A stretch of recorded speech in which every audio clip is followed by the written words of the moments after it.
Bonjour Marion Kaplan, comment allez-vous? Bonjour, eh ben, écoutez, ça va très bien avec ce joli soleil. On a eu un été indien formidable, donc ça va très bien. Oui, alors merci d'accepter cette interview parce qu'en ce moment on parle énormément c'est un peu un effet de mode d'ailleurs, hein, des régimes sans gluten, sans laitage. Alors j'aimerais faire avec vous donc deux interviews différentes, une sur le gluten et une autre sur le laitage. Et on va commencer par le gluten. Alors parlez-moi de gluten, qu'est-ce que le gluten en fait? Alors, est-ce que vous savez que quand même j'ai contribué à cette mode du sans gluten et sans laitage, Oui. puisque quand j'ai commencé à m'y intéresser, je dirais après l'année 2000, eh bien, personne n'en parlait. Ouais. Il y a eu le docteur Seignalais qui parlait un petit peu de cette alimentation toxique qu'il considérait donc, par rapport aux produits laitiers et non pas forcément au gluten, mais au blé surtout moderne, parce que lui, il acceptait l'épeautre et le petit épeautre. Mhm. Et m'y étant intéressée, parce que j'ai des appareils de médecine quantique qui me permettent de vérifier tout ça, c'est grâce à ces appareils que je me suis mise sur la voie des intolérances alimentaires. Et les deux intolérances les plus en vogue, pourquoi elles sont en vogue, le gluten et les produits laitiers, c'est que les gens en consomment beaucoup trop. Ils en consomment 3 fois par jour. Qui ne mange pas le matin ou des céréales ou du pain grillé avec son petite louche de beurre, Mhm. qui ne mange pas à midi aussi du pain avec ce qu'il mange, même complet ou bio, peu importe, et le soir pareil. Et D'autant qui plus ne en mange France. en Europe. Parce Ouais. que quand je parle du pain, je parle aussi des pâtes, je parle aussi des Ouais. pizzas, je parle aussi des sandwichs, des viennoiseries, etc. Mhm. Donc, c'est quand même une alimentation extrêmement courante, extrêmement répétée. Et c'est cette répétition quotidienne qui a créé cette altération et au gluten et aux produits laitiers. Et surtout, le blé, aujourd'hui, n'est plus le blé d'il y a 150 ans. Alors, qu'est-ce que le gluten? Parce que certains disent que c'est ce qui rend le pain plus élastique, d'autres nous parlent Voilà. de féculents, d'autres de... Alors, on est un petit peu perdu. Est-ce que vous pourriez redéfinir pour nous le gluten? Alors, comme son nom l'indique, gluten, glu, c'est de la colle. Hmm. D'accord? C'est une protéine qui colle. Et comme elle colle bien, l'industrie agroalimentaire adore cette protéine puisqu'elle va permettre d'amalgamer les aliments entre eux et créer des liants. C'est pour ça qu'ils en mettent partout. Mais en plus, le pain, normalement, le blé normal devrait être suffisant. Ils rajoutent du gluten dedans. Je ne sais pas si vous vous rendez compte, quoi. Donc, c'est une protéine issue de certaines céréales comme le blé, l'orge, l'avoine, le seigle, le kamut et l'épeautre. D'accord? Et il y a des céréales qui n'en contiennent pas, mais ces céréales-là en contiennent. Et vous remarquez que c'est les céréales qu'on consomme le plus. Mhm. Hein? Et donc, euh, une fois digéré, c'est là où le problème commence en fait. Une fois que ça passe dans l'intestin. Voilà. Parce que digérer, c'est quand c'est bien assimilé. Hein? C'est pas Ouais, ce qu'on mange qui est important, c'est ce qu'on digère. ouais. Or, le gluten, on ne le digère entre guillemets pas, puisque cette glu, cette protéine va attaquer la paroi de l'intestin grêle, qui est extrêmement fine, et l'attaquant, eh bien, elle va laisser passer des grosses molécules. C'est un peu un cheval de Troie. D'accord. J'attaque la paroi et viens avec moi tous les méchants qui ne devraient pas rentrer dans mon organisme. C'est un peu comme ça que ça fonctionne. Et c'est pour ça qu'avec ce régime sans gluten et sans produits laitiers, j'insiste, on peut soigner des maladies neurologiques comme le Parkinson, mais aussi j'ai eu des cas d'une gamine notamment qui était 80% invalide, hein, à la naissance. Hein. Mhm. Elle était dystonique, atonique, enfin, peu importe. Eh bien, 9 mois après ce régime où on a retiré aussi ses autres intolérances parce qu'il y en avait d'autres, eh bien, on a complètement traité ce problème neurologique et elle n'est plus anormale.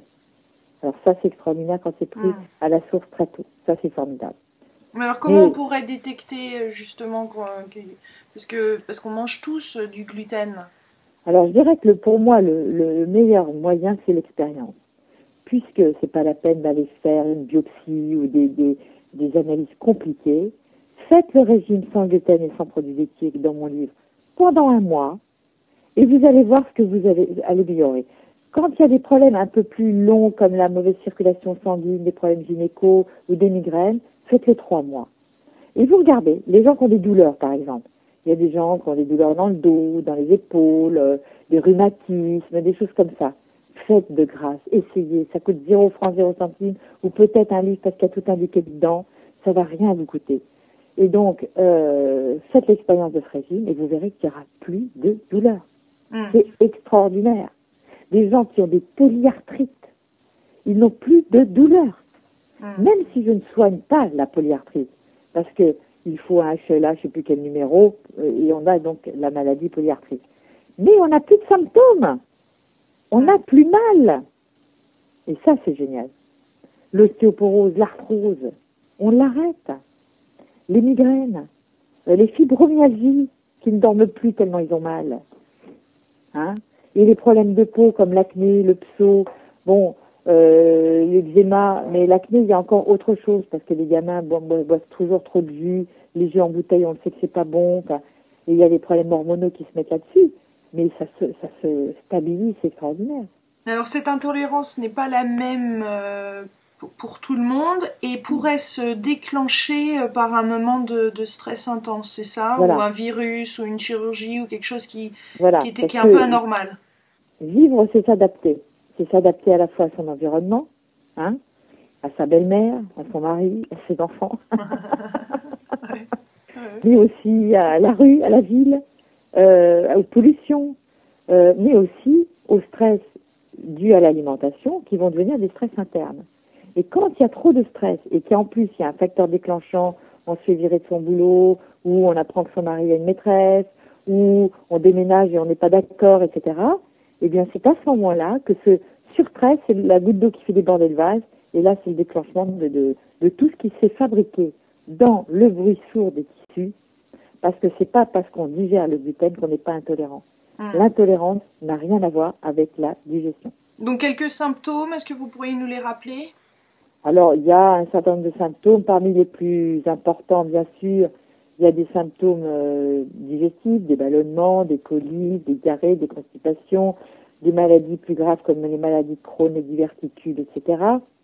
Mais il y a aussi des symptômes neurologiques. On peut se sentir comme dans un brouillard. On est à côté de ses pompes. On prend du poids ou on maigrit trop. C'est les deux extrêmes. On est fatigué. La fatigue chronique est un des symptômes. Et surtout une immunité trop basse. Donc on attrape les rhumes tous les hivers. On va se choper la grippe, etc., etc. Donc moi je conseille aux gens qui ne veulent pas attraper la grippe de cet hiver de manger sans gluten et sans produits laitiers. Déjà ils auront une immunité plus forte. Mais alors comment on sait si c'est ça ou autre chose? Parce que finalement, les symptômes que vous nous indiquez, ça peut être plein d'autres choses à la fois. C'est pas forcément... D'accord, c'est pour ça, pour être sûr que ça n'est pas ça, faites ce régime entre 1 et 3 mois, qui n'est pas vraiment un régime, qui est une autre manière de s'alimenter, parce qu'on n'est pas privé. On peut faire du pain sans gluten, on peut faire des pâtes. Alors attendez, parce que là en tant que Français, là on s'adresse à des Français, parler sans gluten, ça fait peur d'un régime sans gluten. On a besoin de notre baguette, on a besoin de... Voilà.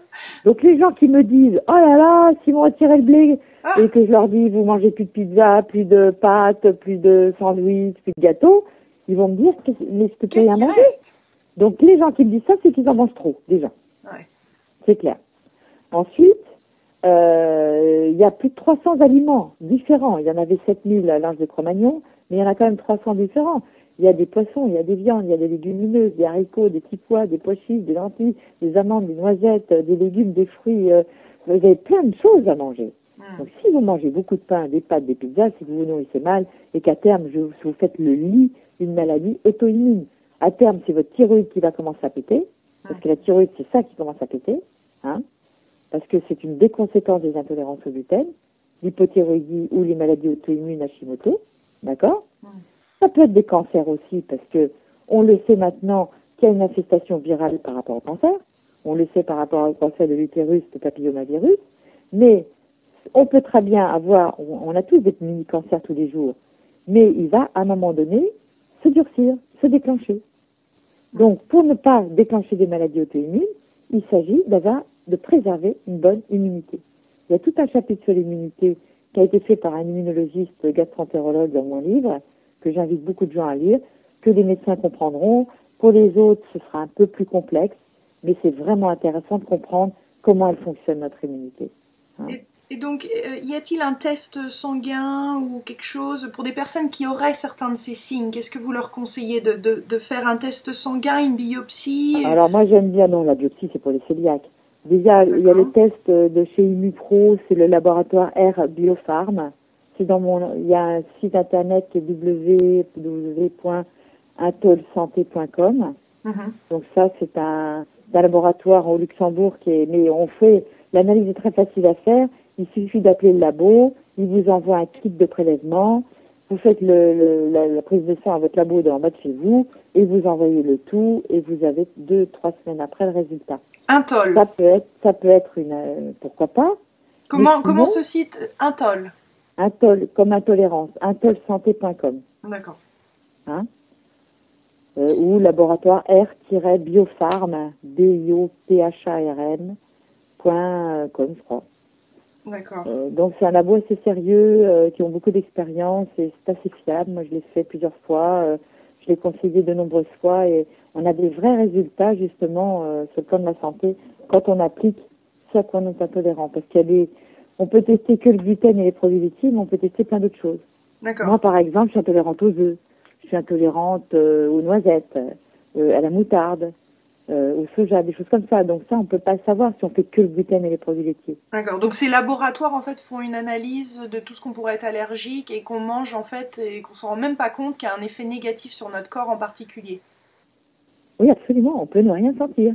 Ou se retrouver bourré d'arthrose, ou avec des migraines ou avec des douleurs, qu'on va, je dirais, on va incriminer autre chose que notre alimentation. Ouais, utiliser un médicament ou un produit chimique et en fait ça ne nourrit pas du tout le problème. Enfin, ça ne. C'est pour ça que mon livre a beaucoup de succès et qu'il est traduit en plusieurs langues. Ouais. C'est parce que les gens s'aperçoivent que rien qu'en appliquant ça, mais j'ai une dame qui avait une maladie de Parkinson qui tremblait. Elle a arrêté et les produits laitiers et le gluten. Je l'ai revue 3 mois après. Elle tremblait plus. Elle me dit c'est formidable. Elle est allée voir son neurologue. Je suis désolée de le dire, vous le passerez ou pas. Elle a dit mais regardez, elle lui a parlé du régime. Le neurologue a levé les yeux en disant si vous voulez croire à ça. Ouais. Le problème, mais vous pouvez le dire parce que je l'ai encore vérifié aujourd'hui, la médecine en France n'est absolument pas instruite en alimentation. Ouais. Sur 7 ans d'années de médecine, ils ont 4 heures. D'accord? Et les spécialistes et les professeurs, plus ils sont professeurs, moins ils ont fait d'alimentation. L'alimentation est considérée comme le parent pauvre. Et pourtant, vous nourrissez 3 fois, voire plus par jour, toute votre vie. Alors, on va parler. J'aime bien les images. Oui. J'aime bien les images. Laissez-moi donner cette image parce qu'elle est vraiment forte.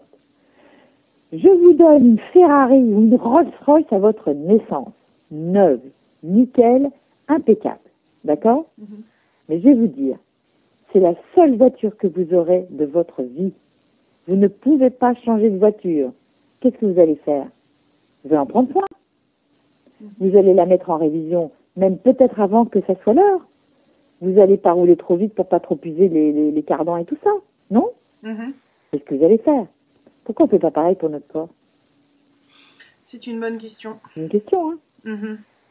Une question à soulever. Je me demande pourquoi on n'en parlerait pas plus. Enfin, tout à l'heure, on va parler des produits laitiers et des lobbies et des raisons pour lesquelles, justement, c'est devenu... Enfin, il y a eu un tel engouement pour les produits laitiers qui ne sont pas forcément fondés, même pas du tout. Mais pour les gluten, en fait, pourquoi c'est devenu...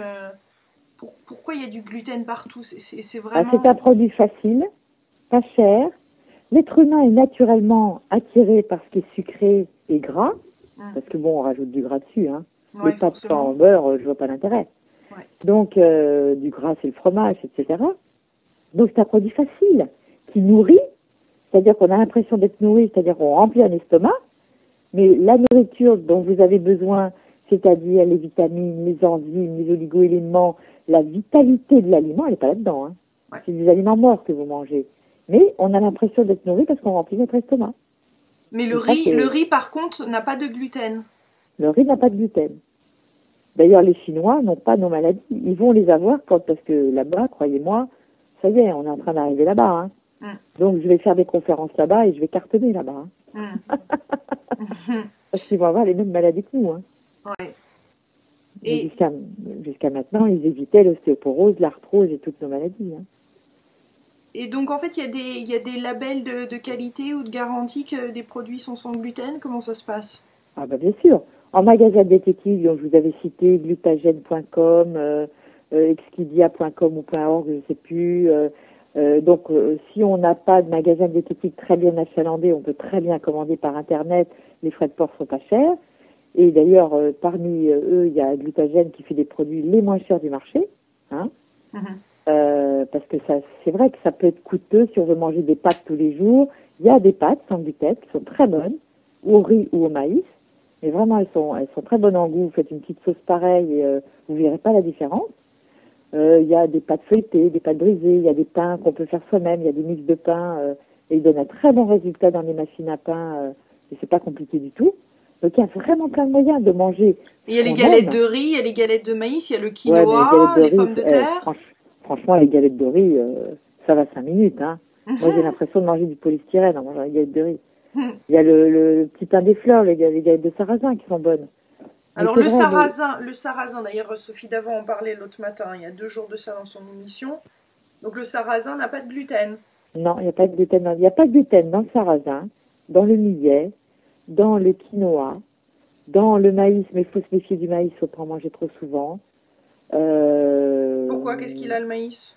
Le maïs peut contenir des protéines irritantes aussi. D'accord. Faut faire attention. Dans l'amarante, et il y a un petit fruit qu'on appelle la châtaigne qui peut servir en farine Ouais. et avec lequel on peut faire des crêpes, on peut faire des gâteaux, des choses comme ça. Puis vous avez tout un livre d'ailleurs sur la Voilà, cuisson j'ai des écrit un livre qui recettes. s'appelle Alimentation sans gluten et laitage et mon livre de recettes qui s'appelle 120 recettes sans gluten et laitage chez Grancher. Hmm. Parce que j'ai compris que les gens ne savaient pas trop cuisiner comme ça, donc j'ai montré qu'on pouvait ouvrir un restaurant en faisant du sans gluten sans laitage, quoi. Alors j'ai une dernière petite question, quelqu'un qui aurait une intolérance au gluten, donc qui a éprouvé par des tests sanguins qu'elle a une intolérance, est-ce qu'ensuite, en faisant une désintoxification, est-ce qu'on peut se désintoxiquer, enfin se reconstruire cette poche Alors écoutez, intestinale et pour ensuite le gluten, réintégrer? je vais vous répondre. Pour le moment, moi, ça fait 4 ans que j'en mange plus. Mhm. J'ai refait un test et il est quand même sorti en intolérance. D'accord, Donc, je me dis, pour le moment, c'est pas fait. d'accord. Hein. En revanche, j'avais d'autres intolérances qui apparemment se sont solutionnées. Mais par exemple, j'ai une intolérance à la moutarde, aux œufs, c'est toujours pareil, même 4 ans après. Hmm. Donc, je ne sais pas, je ne peux pas vous répondre. Je n'ai pas trouvé en tout cas, pour le moment, la méthode qui allait pouvoir nous permettre d'en manger. On peut en manger une fois de temps en temps, on ne va pas en mourir, même si on est intolérant. Mais on ne pourra plus jamais en consommer comme avant. Ça, c'est clair. Donc Voilà, c'est une c'est clair. rééducation, hein, il faut se Ah rééduquer. oui, tout à fait. Tout à fait. Très bien, ben merci beaucoup Mais je vous Marion. en prie.